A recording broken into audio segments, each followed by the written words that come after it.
Olá! Então, dando continuidade às nossas aulas de fruticultura, nós vamos trabalhar a cultura da amora. A amora é uma espécie nativa do sul do Brasil, sendo que ela apresenta-se tanto na forma de amora preta quanto na forma de amora branca, que são materiais que se diferenciam um do outro por serem espécies diferentes. Além disso, nos últimos anos nós tivemos um processo de melhoramento genético a partir de materiais importados e que permitiram principalmente avanços produtivos com relação à cultura da amora preta.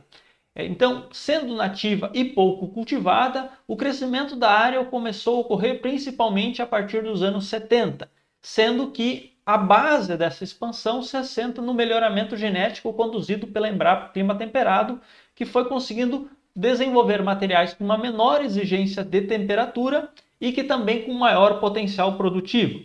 As possibilidades de cultivo dessa espécie, por ser um material de clima temperado, inclui Santa Catarina, Paraná, São Paulo e o sul de Minas Gerais, principalmente nesses estados nas regiões mais altas.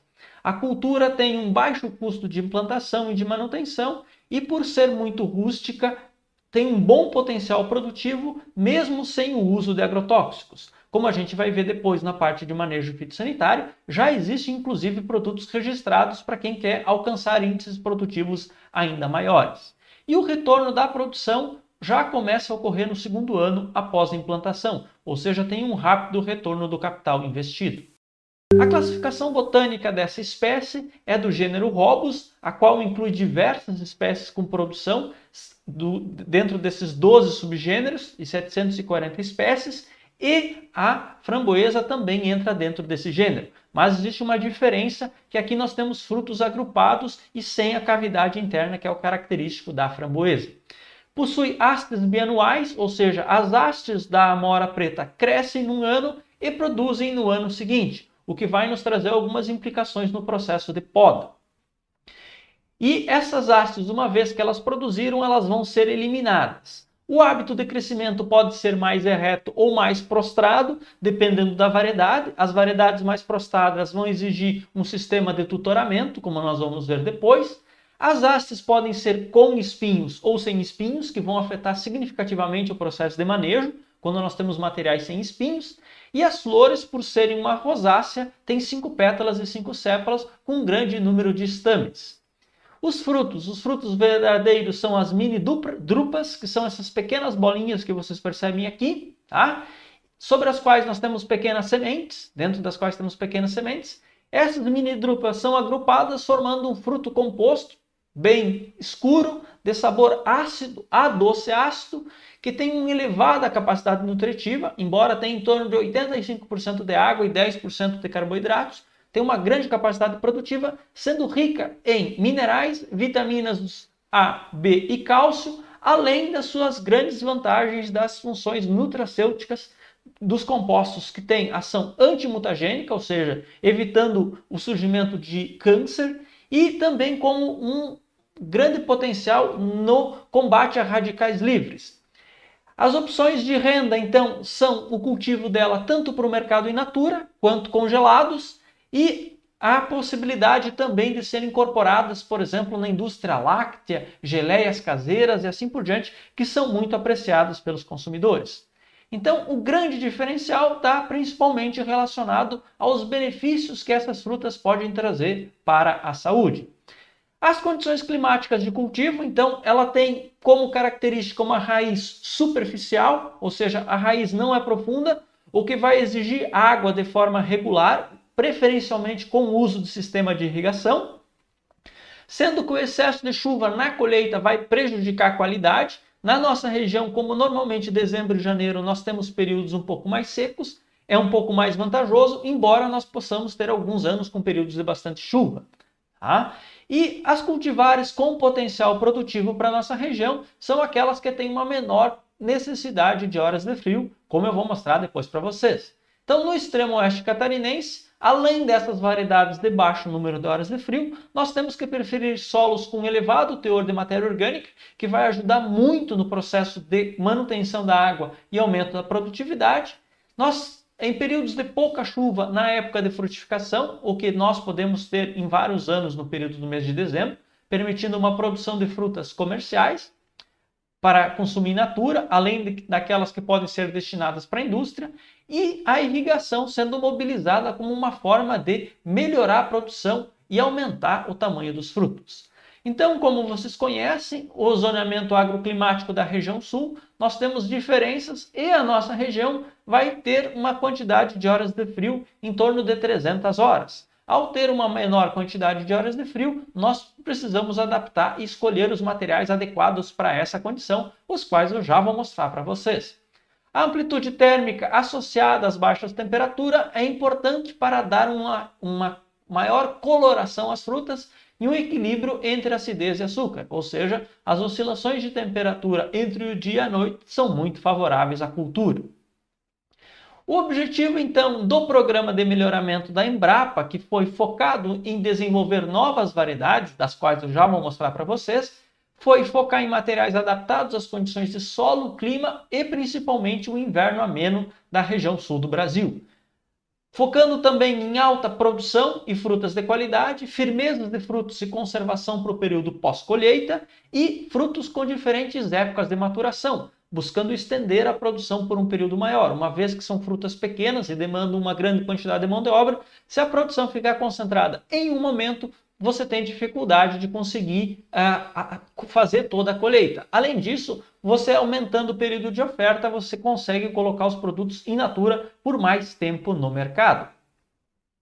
Bom, quais são as cultivares que foram desenvolvidas por esse programa? Nós temos um conjunto de cultivares que foram adaptadas, já eram desenvolvidas nos Estados Unidos e foram adaptadas à nossa realidade, e nós tivemos cultivares que foram desenvolvidas com destaque para a Caigangue, Guarani, Tupi e Chavante, sendo que as cultivares foram lançadas principalmente a partir dos anos 80, com o programa de melhoramento, começando com a ébano, negrita, Guarani, Tupi, Caigangue e Chavante, que são os principais materiais. Bom, a Caigangue é um material então que foi selecionado em 1992, a partir do cruzamento da Cherokee com a seleção Black 1, e a brotação dela ocorre em agosto, na região de Pelotas, tem em torno de 300 horas de frio, ou seja, se adapta à nossa condição de cultivo. Porém, se nós tivermos um inverno muito quente, pode ser que naquele ano nós tenhamos dificuldades. A produção vai ocorrer entre 10 de novembro e 15 de dezembro e é excelente para o consumo in natura, sendo que a produção vai de em torno de 1,5 a 3 kg por planta. E os frutos com peso médio de 5 a 6 gramas e o fruto arredondado, doce ácido, que é muito bom para o consumo. Temos também a variedade Guarani, que foi lançada em 1988, com uma necessidade de horas de frio em torno de 200 a 300 horas, com boa brotação. A 400 horas vai ter melhores resultados, então em anos frios vai ter um resultado ainda melhor. Ela é vigorosa, com hastes eretas e com espinhos. Os frutos de coloração preta, com sabor doce ácido, mais para ácido do que doce, o que limita um pouquinho o consumo in natura. Tá? Ela é inferior à variedade Tupi, que é a variedade considerada referência em termos de sabor, embora nós já tenhamos uma nova variedade agora, atualmente, que tem uma qualidade melhor ainda e com maior produtividade. Tamanho de frutos em torno de 5 gramas e a produção vai ser uma floração ali entre agosto e setembro. E também é utilizada para o consumo in natura, embora não com a mesma qualidade que a Tupi. Então, a Tupi é uma cultivar mais plantada atualmente no Brasil. Ela tem hastes com espinhos e, por ter um hábito prostrado, ela vai precisar de um sistema de suporte. Tá? Precisa em torno de 200 a 300 horas de frio, sendo que a produção, a brotação vai ser melhor quando nós tivermos em torno de 400 horas de frio. É a melhor para consumo in natura devido à baixa acidez, ou seja, o sabor dela é mais adocicado, o que é extremamente importante quando nós pensamos em consumo in natura. Os frutos são grandes, o que também torna bastante atrativo para o consumidor, pretos e de cor uniforme, um sabor equilibrado entre acidez e açúcar e tem um bom tempo de prateleira, ou seja, conserva bem após a colheita. O suporte utilizado então aqui, a colheita fica entre novembro e janeiro, dependendo um pouco do período de poda e das condições do ano. E aqui duas opções de sistema de suporte, como vocês podem perceber. Além disso, nós temos a Cultivar Chavante. A Cultivar Chavante foi lançada em 2004 com um grande diferencial de ser um material sem espinho, o que facilita muito o processo de manejo. Tem uma necessidade de horas de frio em torno de 300 horas ou menos, ou seja, menor do que a Tupi, o que é uma excelente oportunidade para nós pensarmos em produção aqui no Oeste Catarinense, principalmente para a produção de sorvetes, iogurtes e assim por diante. E a floração vai ocorrer de setembro a outubro, um material vigoroso, ereto, não precisa de sistema de suporte, ou seja, se adapta muito bem a uma condição de cultivo mais intensivo para nós pensarmos em frutos para a indústria. Então, os frutos são de forma alongada, com firmeza média, são ótimos para a indústria, pois têm um menor tempo de prateleira que a variedade Tupi e são frutos um pouco mais ácidos, sendo que a maturação vai ocorrer aqui em meados de novembro em diante. E o tamanho de frutos é bom, com peso em torno de 6 gramas. Embora para a indústria, nós temos que sempre considerar que o peso é importante para otimizar o processo de colheita. E aqui nós temos algumas características, então, das principais variedades lançadas pela Embrapa, e avaliadas pela Embrapa, como a Caingangue, Ébano, Guarani, Negrita, Tupi, Chavante. O hábito de crescimento, se ela é ereta ou prostrada, como por exemplo a Ébano, que é prostrada, tá? E nós temos aqui a Tupi, que ela é ereta, mas mesmo assim é utilizado às vezes o sistema de suporte, podemos usar ou não. Se tem espinhos ou não, nós temos aqui a Chavante, a Arafo e a Ébano, que não tem espinhos. A massa de frutos, o tamanho de frutos, como vocês percebem, a Tupi é a que tem o maior tamanho de frutos. A doçura, aqui não está colocado, vocês percebem que o grau Brix fica em torno de 8 a 9. Nós temos até outros materiais que têm uma maior quantidade de sólidos solúveis. Porém, vão ter mais acidez e aí o equilíbrio entre acidez e açúcar vai limitar o consumo in natura. Mas praticamente todas elas se adequam ao consumo in natura, com exceção da Ébano e da Brazos. E a produtividade, aqui vocês podem perceber que a Tupi ela vai ficar com uma produtividade de 10 a 16 toneladas por hectare, ou seja, uma grande capacidade produtiva em um espaçamento de 3 por 0,5 entre plantas. E de última variedade lançada pela Embrapa, nós temos em 2015 o lançamento da BRS Xingu, que ela é um cruzamento da variedade Tupi com a variedade Arafo. Como vocês podem perceber as características aqui, a variedade Arafo ela é ereta, não tem espinhos, porém não se conseguiu ainda obter um material sem espinhos, por causa que ele é um material, como eu falei para vocês, a característica sem espinho é recessiva, ou seja, precisa fazer vários cruzamentos até se chegar lá e pode ser que no futuro nós consigamos ter esse material sem espinho. Enquanto isso, ela mantém os espinhos da variedade Tupi e com uma alta capacidade produtiva. Então nós temos aqui uma produtividade 10 a 15% maior que a Tupi, uma maturação um pouco mais tardia, o que nos permite estender um pouco a produção. Se for só com a Tupi, nós vamos ter uma oferta de mercado de 40 dias, mais ou menos, e com a Tupi mais Xingu nós conseguimos chegar por 60 dias e com um fruto similar à Tupi. E com frutos médios a grandes, com sabor doce e ácido, mas inclusive ele é mais doce que a Tupi, ou seja, consegue ganhar ainda mais o consumidor. E um número de horas de frio em torno de 200 a 300 horas, um material com espinho e que necessita de sistema de tutoramento. Bom, esses são os principais materiais e quando nós pensamos em produção dessas mudas, nós podemos adquiri-las, elas de viveiros credenciados, ou ter um viveiro em Pelotas, que é o da Frutiplan, que oferece esses materiais da Embrapa.